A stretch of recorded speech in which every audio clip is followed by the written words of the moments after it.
अस्मद्गुरुसमारम्भां यतिशेखरमध्यमां लक्ष्मीवल्लभपर्यन्तां वन्दे गुरुपरम्पराम् ஆழ்வார்கள் வாழி அருளிச் செயல் வாழி தாழ்வாதுமில் குறவர்தாம் வாழி ஏழ்பாறுமுய்ய அவர்கள் உரைத்தவைகள்தாம் வாழி செய்யமறை தன்னுடனே சேர்ந்து. திருமழிசை ஆழ்வார் அருளிச் செய்த திருச்சந்த விருத்தம் என்கின்ற திவ்ய பிரபந்தத்திலே எம்பெருமானுடைய பரத்வம் சௌலபியம் இவை இரண்டையும் கலந்து கலந்து அனுபவித்தார். அப்படிப்பட்ட மேன்மையுடையவன் என்றோ இவ்வளவு எளியவனாக வந்திருக்கிறான் என்று அவர் மேன்மைக்கு வாச்சகமாக பல பல சொற்கள், அதாவது அவன் பரமபதத்திலே எழுந்தருளியிருக்கிற நிலை என்ன, திருப்பார்க்கடலிலே அவன் எழுந்தருளியிருக்கிற நிலை என்ன, இவற்றையெல்லாம் சொன்னவர். அடுத்தபடியாக விபவாவதாரத்திலே, அதாவது ராமனாக கண்ணனாக வந்து அவதரித்து அவன் காட்டிய எளிமைகள் அவை எல்லாவற்றையும் அனுபவித்துக் கொண்டே வந்தார். அப்படி அனுபவித்தவர் தொடர்ந்து அந்த அனுபவத்தை செய்கின்ற பொழுது அர்ச்சாவதார அனுபவத்தையும் செய்ய வேண்டும். அதாவது பல பல திருக்கோயில்களிலே அவன் எழுந்தருளியிருக்கின்ற நிலையை அதையும் சேர்த்து அனுபவிக்க வேண்டும் என்று ஆசை கொண்ட திருமழிசை ஆழ்வார் இத்திருச்சந்த விருத்தத்திலே முதலிலே திருவரங்கம் பெரிய கோயில் ஆகிய திவ்ய தேசத்தை 7 பாசுரங்களாலே அனுபவிக்கிறார்.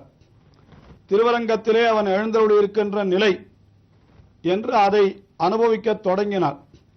அப்படி அனுபவிக்கின்ற பொழுதும் இதிலேயும் அந்த பரத்துவம் சௌலபியம் இரண்டும் கலந்து கலந்து அனுபவிக்கிறார் என்றே நாம் சொல்லலாம்.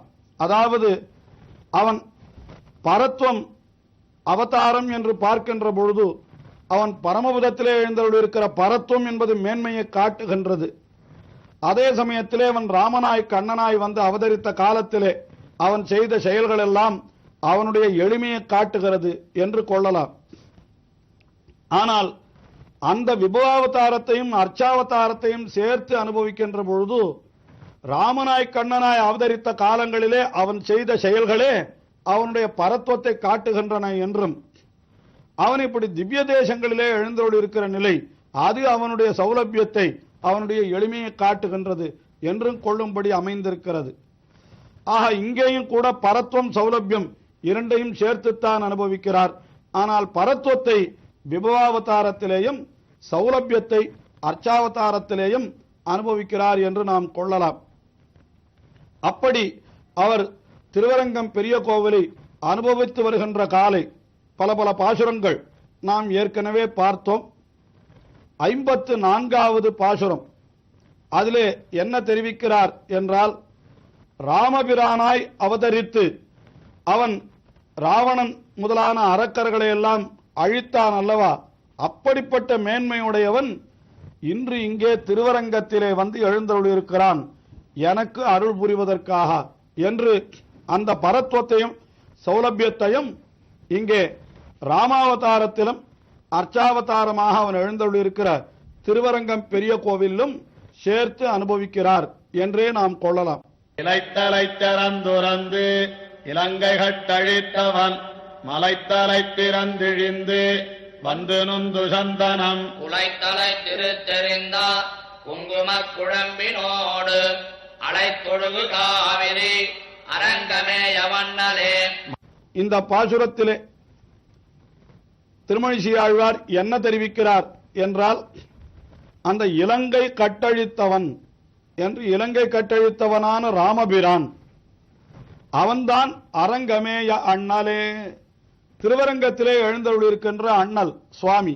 அந்த இலங்கை கட்டழித்தவன் எவனோ அவன்தான் திருவரங்கத்திலே எழுந்தருளியிருக்கிறான். இலங்கை கட்டழித்தப்பது என்னால் அது எப்பேற்பட்ட காரியம், அது எத்தனை வரபுஜத்தாலே வரபலத்தாலே புஜபலத்தாலே கொழுத்து திரிந்த அரக்கர்களை எல்லாம் அழித்தான் என்னால் அது அவனுடைய பராக்கிரமத்தை மேன்மையை காட்டுகிறது. அப்படிப்பட்டவன் இங்கே திருவரங்கத்திலே நமக்காக எழுந்தொழியிருக்கிறான் என்னால் அது அவனுடைய எளிமையை காட்டுகிறது. அவன் எப்படி அழித்தான் இலங்கையை என்னால் இலைத்தலை சரந்துறந்து என்றால் இலை தலை, இலை போன்ற நுனியை உடையதான அந்த அம்புகளுடைய முனை என்பது ஒரு இலையை போல இருக்குமாம். ஆகினால இலைத்தலை சரம் என்று தெரிவித்தவர் அதை துறந்து இலங்கை கட்டழித்தவன், இலங்கையை அழித்தான். அப்படிப்பட்ட எம்பெருமான் எழுந்தருளியிருக்கிற திருவரங்கம் எப்படிப்பட்டது என்பதை 3 வரிகளாலே தெரிவிக்கிறார்.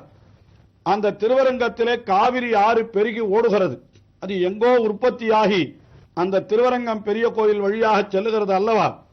அது உற்பத்தியாகிற இடத்திலிருந்து அந்த திருவரங்கம் பெரிய கோவிலுக்கு வருகின்ற பொழுது அந்த ரங்கநாதனுக்கு சமர்ப்பிப்பதற்காக பெரிய நிதிகளை எல்லாம் அந்த காவிரி ஆறு அப்படி வாரிக்கொண்டு வருகிறதாம்.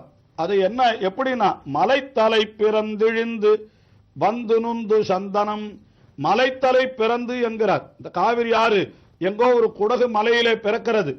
அங்கிருந்து பிறந்து அது இழிந்து என்னால் கீழே இறங்கி வருகிறது. அது வந்து இப்படி திருவரங்கம் பெரிய கோவிலிலே வருகிற பொழுது சந்தன மரங்களை நுந்திக் கொண்டு, அதாவது தள்ளிக்கொண்டு வருகிறதாம். அதைத்தான் மலைத்தலை பிறந்து இழிந்து வந்து நுந்து சந்தனம் என்று சந்தனத்தை நுந்துகின்றது.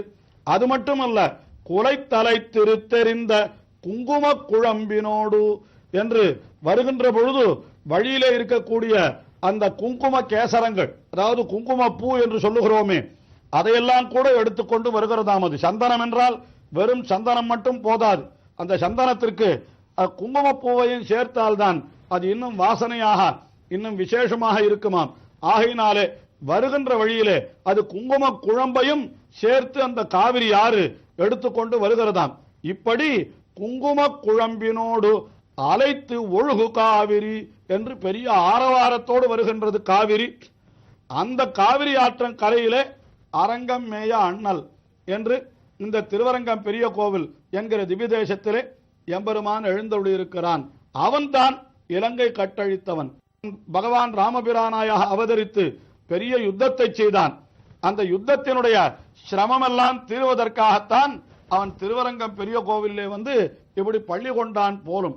உடனே காவிரி ஆறும் அவனுக்கு அந்த யுத்தத்திலே அவனுக்கு ஏற்பட்ட களைப்பெல்லாம் தீர்வதற்காக சந்தனத்தையும் குங்கும குழம்பையும் கொண்டு வந்து அவனுக்கு கொடுக்கிறது என்பது போல இப்பாசுரத்திலே இப்படி திருமழிசை ஆழ்வார் அருளி செய்கிறார். இலங்கை கட்டழித்த ராமபிரான் தான் இங்கே எப்படி இருக்கிறான் என்னால் அரங்கம்மேய அண்ணலாக நமக்காக எழுந்தருளியிருக்கிறான் என்று இந்த 54வது பாசுரத்திலே தெரிவித்தார். அடுத்தபடியாக 55வது பாசுரம், அந்த பாசுரத்திலே என்ன தெரிவிக்கிறார் என்றால், அவன் பெரிய பிராட்டியார் ஸ்ரீ பூமி தேவி நீலாதேவி என்கிற உயர்ந்த பத்தினிமார்களை உடையவன். ஆனால் அப்படிப்பட்டவன் என்னிடத்திலேயும் தன்னுடைய பிரீத்தியை வைத்தான் என்று அவன் அந்த தேவியர்களுக்கெல்லாம் அவன் மணவாளனாக இருப்பது அவனுடைய மேன்மையை காட்டுகிறது. அதே சமயத்திலே என்னிடத்திலேயும் அவன் பாசம் வைத்திருக்கிறானே, அது அவனுடைய எளிமையை காட்டுகிறது. அதற்காக ஒன்றோ அவன் திருவரங்கத்திலே எழுந்தருளியிருக்கிறான் என்று தெரிவிக்கின்றார். அன்னுமாமலர் கிழத்தி வையமங்கை மைந்தனாய் பின்னுமாயர் பின்னைதோள் மனம் புணர்ந்ததன்னியும் உன்னபாதமென்ன சிந்தை மன்னவை திணல்கினாய் உன்னிசூழ் அரங்கமேயா உண்டரீகனல்லையே. பொன்னி என்றால் காவிரி. பொன்னிசூழ் அரங்கம், காவிரி ஆறு சூழ்ந்திருக்கக்கூடிய திருவரங்கம். அந்த திருவரங்கத்திற்கு முன்பகுதி வரை காவிரி ஆறு ஒரே கிளையாக வந்து அந்த திருவரங்கத்திலே வருகிற பொழுது அது 2 கிளைகளாக பிரிகிறது. அந்த 2 கிளைகளும் அந்த திருவரங்கத்தை சுற்றி அப்படி ஒரு மாலை அணிவித்தது போல இருக்குமாம் பார்ப்பதற்கு. அதனால பொன்னியாலே சூழப்பட்ட திருவரங்கம் என்று அருளி செய்கிறார். பொன்னிசூழ் அரங்கம், அதிலே எம்பெருமான் எழுந்தருளி இருக்கிறான். எப்படி இருக்கிறான் என்னால் அவனை புண்டரீகனல்லையே, புண்டரீகன் என்கிறார். புண்டரீகம் என்னால் தாமரை. தாமரை போன்ற அவயவங்கள் பலவற்றை உடையவனவன். அவனுடைய கண்கள் தாமரை, அவனுடைய திருப்பவளம் வாய் தாமரை, அவனுடைய திரு கைகள் தாமரை, அவனுடைய திருவடிகள் தாமரை, கண்ணம் செந்தாமரை கையும் அவை அடியோ அவையே என்றெல்லாம் ஆழ்வார்கள் அனுபவிக்கிறார்கள் அல்லவா. இப்படி எல்லாம் தாமரையாய் இருக்கிறபடியினாலே அந்த எம்பெருமானை புண்டரீகன் தாமரை என்றே அருளி செய்து விடுகிறார் இந்த பாசுரத்திலே. பொன்னிசூழ் அரங்கமேய புண்டரீகன் அல்லையோ என்று அவனை தெரிவிக்கிறார். அவன் எப்படிப்பட்டவன் என்னால் மண்ணு மாமலர் கிழத்தி என்னால் பெரிய மண்ணு மாமலர் கிழத்தி, கிழத்தி என்னால் உயர்ந்தவள் என்று அர்த்தம். கிழவன் என்றால் தலைவன் என்றும் கிழத்தி என்றால் தலைவி என்றும் பொருள் சொல்வது உண்டு. ஆஹா, மண்ணு மாமலர் எம்பெருமானுடைய திருமார்பை விட்டு ஒருபொழுதும் பிரியாமல் எப்பொழுதும் அவனோடு கூடவே எழுந்தவள் இருக்கிறாளே அவள் பெரிய பிராட்டியார், மண்ணு மாமலர் கிழத்தி.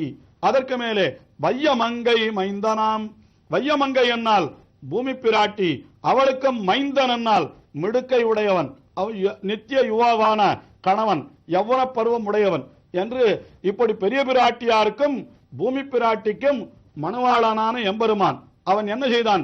பின்னும் ஆயர்தோள் மனம் புணர்ந்து அந்நியம் என்னால் பின்னும் ஆயர் பின்னை தோள், ஆயர் குலத்திலே பிறந்தவளான அவள் நீலாதேவியினுடைய அவதாரம் என்று சொல்லப்படுகிறது. அப்படிப்பட்ட நப்பின்னை பிராட்டியினுடைய தோளை அணைந்தான் என்று அவனுடைய பெருமையை சொல்லுகிறார். பின்னும் ஆயர் பின்னை தோள் மனம் புணர்ந்து, அது அன்றியும் இப்படி உயர்ந்தவனாய் இருக்கிற பொழுது அவன் அத்தோடு திருப்தி அடையவில்லையா? பின் என்ன செய்தான்? உன்னபாதம் என்ன சிந்தை மன்ன வைத்து, உன்னுடைய திருவிடிகளை என்னுடைய நெஞ்சிலே மன்ன வைத்து பொருந்தும்படியாக வைத்து நல்கினாய், நீ அருள் புரிந்தாய். எம்பெருமானை நேரே பார்த்து திருமழிசை ஆழ்வார் அருளி செய்கிறார். இப்படி நீ பெரிய பிராட்டியாருக்கும் பூமி பிராட்டியாருக்கும் நீலாதேவியினுடைய அவதாரமான நப்பின்னை பிராட்டிக்கும் மணவாளனாக இருந்து வைத்தும் கூட நீ என்ன செய்தாய்? உன்னுடைய அந்த திருவடிகளை என்னுடைய நெஞ்சிலே நான் கொள்ளும்படியாக எனக்கு நீ அனுகிரகம் செய்து என்னோடு கலந்தாயே, இது என்ன பெருமை, இது என்ன சௌலபியம், இது என்ன சௌலபியம் என்று நினைத்து இப்படி சொல்லுகிறார். உன்னபாதம் என்ன சிந்தை மன்ன வைத்து நல்கினாய், பொன்னிசூழ் அரங்கமேய புண்டரீக நல்லையே. இப்படி திருவரங்கத்திலே நீ எழுந்தருளி இருப்பது என்னுடைய நெஞ்சிலே உன்னுடைய திருவடிகளை வைப்பதற்காகத்தானோ என்பது போல இந்த பாசுரத்திலே அனுபவிக்கிறார். இன்னும் அனுபவம் தொடர்கிறது, தொடர்ந்து அனுபவிப்போம்.